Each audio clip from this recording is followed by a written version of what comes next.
Hey guys, and welcome to my Kayle guide for Season 12. My name is Kayle 1 vs 9. I was the highest Kayle one-trick pony in the world last season with 690 LP in EOS Grandmaster.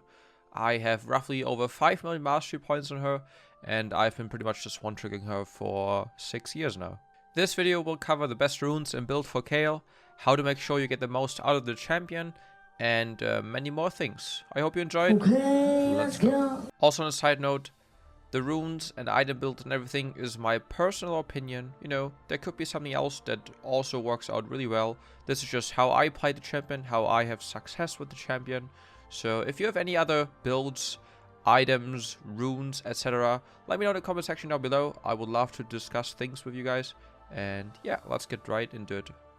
For summoner spells, I use the classic Flash TP. I think these are both the most consistent and best summoner spells you can take on Kayle. However, if I play against Zoe, Twisted Fate, or Lysandra in mid lane, I take Cleanse, you know, to just cleanse their most important CC spell. I also like running Ignite into melee champions like Yasuo and Yone. It just gives me a bit more kill pressure. But you know, TP is just overall the best summoner spell you can use. So in my preseason guide, I talked about how I use Lethal Tempo instead of Press the Attack. Well, Lethal Tempo got some small changes, and I still think it's really good on Kayle. However, Press the Attack just feels way better for me, and it just personally fits my playstyle more than Lethal Tempo does. It also has a higher win rate than Lethal Tempo. I just recommend you guys to try out both and just see for yourself what feels better to play with. Also, Fleet Footwork is really good alternative if you just don't feel that confident yet. The other runes didn't really change at all. I'm still using Triumph. I think it's by far the best rune for mid lane Kayle. You can also run Overheal or Presence of Mind. Try them all and just see what works best for your playstyle. Legend Alacrity is pretty self-explaining. Extra attack speed is always good. However, if you play into a lot of hard CC like TF in mid lane, or Pantheon, Shen in top lane, I would take Legend Tenacity. I could also see Bloodline working, especially if you decide to not go for Riftmaker as your mythic item, but we'll talk about it later on. Coop or Last Stand is also personal preference. I think Coop is more consistent, but sometimes Last Stand works really good as well. Cut down obviously in games where enemies have a lot of tanks or even bruisers that stack HP. For the second tree, I still think that Overgrowth and Conditioning are the most consistent runes. I take Second Wind when I'm playing against poke champions like Syndra, Orianna, Azir, and so on.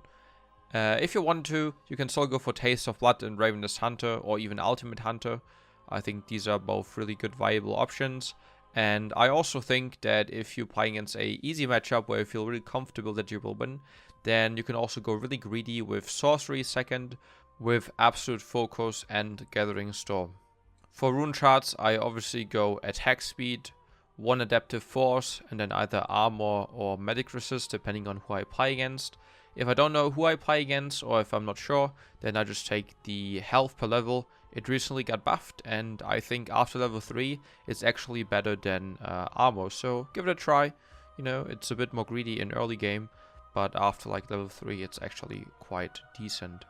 My core item build didn't really change at all. I still run the classic Nashor's Tooth into Riftmaker into Deathcap with attack speed boots most of the time. However, with the new items, there are some different choices you can make. Shadow Flame, the new AP version of Serpent's Fang, is a really nice option when enemies get a lot of shields. I would buy it after my core items if they have more than 3 champions with shields, or even just a Karma as support, who can shield pretty much just everyone at the same time. Usually my 5th item though is Zonia's. It's a great item that works pretty much just every single game. Lichbane or Void Staff as a last item are still great options. Lichbane when enemies have no MR, and Void Staff when they do. Rideless is also worth mentioning. It's quite strong once you're level 16 because your waves proc the slow, and since they scale with attack range now, it has even more value than before. In case you're wondering why I'm not talking about the AD Kayle build, nothing really has changed. It's still pretty good. You know, I'm just pretty much running AP right now, and since this video is about the build and runes I use, you know, I just don't really talk about AD Kayle. If you want to have a video on AD Kayle, you know, explaining the build, items, runes, etc., let me know in the comment section down below. I am willing to do one, so yeah, just tell me. Now that we talked about runes and build for Kayle, let's talk about the playstyle, and let's start with the early game and how to play it. The most important part is for you to understand that Kayle isn't really a champion before level 6. So you need to be really careful in the first few levels. You rarely win trades, except for level 1, so it's just best to sit back and farm until you get your range at level 6. I usually just ignore my opponent and focus on farming. I don't really use my spells to poke. I'd rather use them to get last hits. You know, your E costs no mana, so make sure to use it as much as possible. Also, if you want to last hit your minions with Q, make sure to hit the enemy as well, so it has even more value. Once you're at level 6, you can look for small auto attack trades with an E reset whenever your opponent is collecting CS. I usually still just focus on farming until I'm level 11, because this is when I really just get to play the game.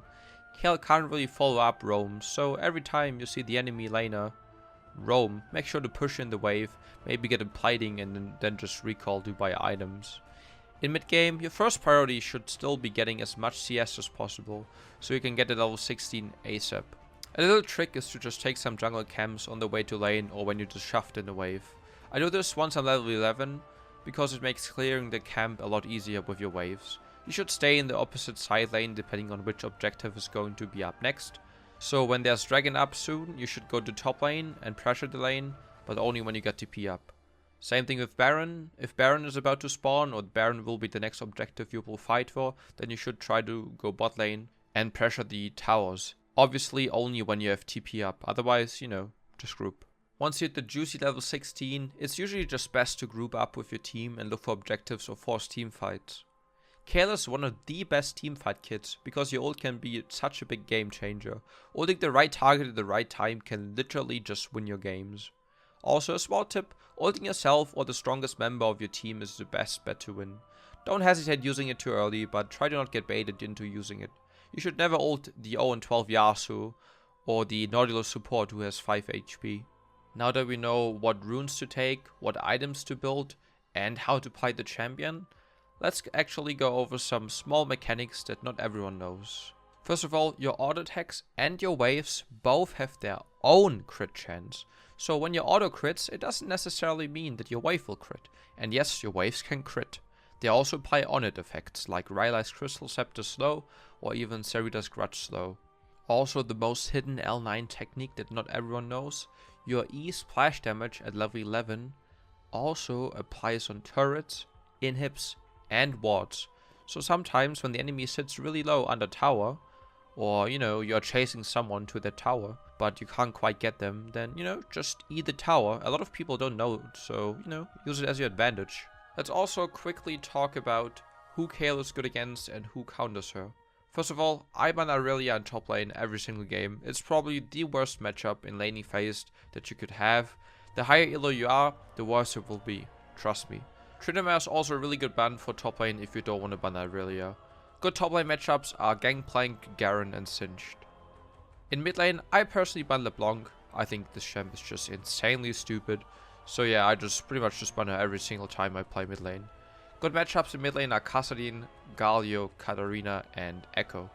There will also be a matchup spreadsheet that you will be able to use for top lane and mid lane. It's not quite finished yet, but it will be in the next few days, so I'll let you guys know once it's finished. I will link it in the comment section down below, and you'll also be able to just look at it on my stream. And that pretty much just sums up all I wanted to say. If you have any questions regarding item builds, rune choices, matchup questions and so on, feel free to tell me in the comment section down below. Thank you everyone for watching this video. And since I took a small break from Twitch and YouTube to enjoy Christmas and New Year's Eve with my family, friends and my girlfriend, I didn't have time to wish you guys a great 2022. 2021 was a weird year for me. A lot of ups and downs. However, I will try my best this year to push my limits and just be the best version of myself that I could possibly be. Thank you guys for everything, for all the support and all the love you've given me. I'm really grateful and appreciate every single of you. Love you guys so much. Mwah. Season 12 is starting today, so there will be a lot of grinding again, which I'm really hyped about. Make sure to check out the daily live streams on Twitch. Link is in the description down below. Anyway, that's it from me. I hope you guys enjoyed this video. Leave a like if you did, and subscribe if you haven't already. And I'll hopefully see you in the live streams or in the next video. I'm out. Peace.